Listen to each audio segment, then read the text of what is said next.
Tonight, Deputy President Dr. William Ruto could be a man walking a tight rope in the next few days as the Directorate of Criminal Investigations, DCI, probes claims that his office could have been used for the signing of fake military surveillance equipment by besieged former Sports Cabinet Secretary Rashid Echesa.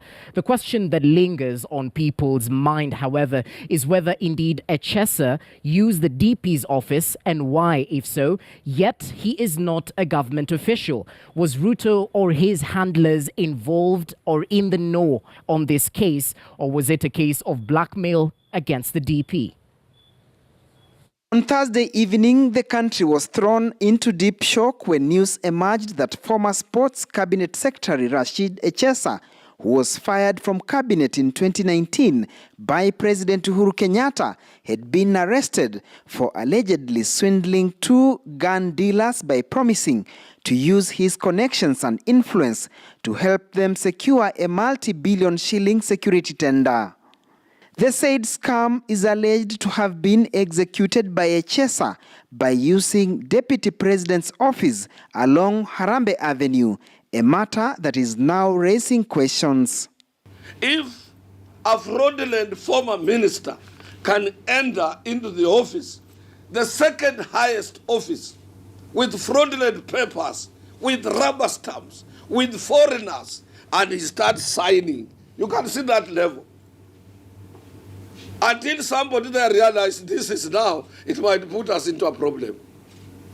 I'm suspecting it might be the same office again after realizing that this 33 billion is a mirage, or 30 billion, 39 or 40 billion is a mirage. We might not. Let's call the police. This is what I'm suspecting, because that is what you are going to hear next. They are going to say, oh, it is us who called the police to arrest him. In the alleged deal, Echesa, who is facing prosecution and remains in police custody, was to ensure the businessmen win a tender to supply the government with military surveillance equipment, guns and ammunition. A whole office, which has security gadgets, which has monitoring bases, which has everything, and a second-in-command office. Documents fraudulent, I don't know whether I was reading, whether it was true. You can see the level of corruption in this country. There are some who are reading much into this latest storm that is gathering around the DP, saying it's marks of witch hunt and blackmail against Ruto by his political enemies. When I say that some people, if they assume the responsibility of leadership, they will put the whole Central Bank of Kenya on the back. The only Central Bank ya Kenya mtu anakimbia nayo. If such documents can be signed in the office, my friend. Vita tunajua ni mingi, lakini washa nikuambie unapigwa kwa sababu kuna kitu iko ndani yako. The Deputy President is on record saying that the war against corruption should not be used to blackmail others.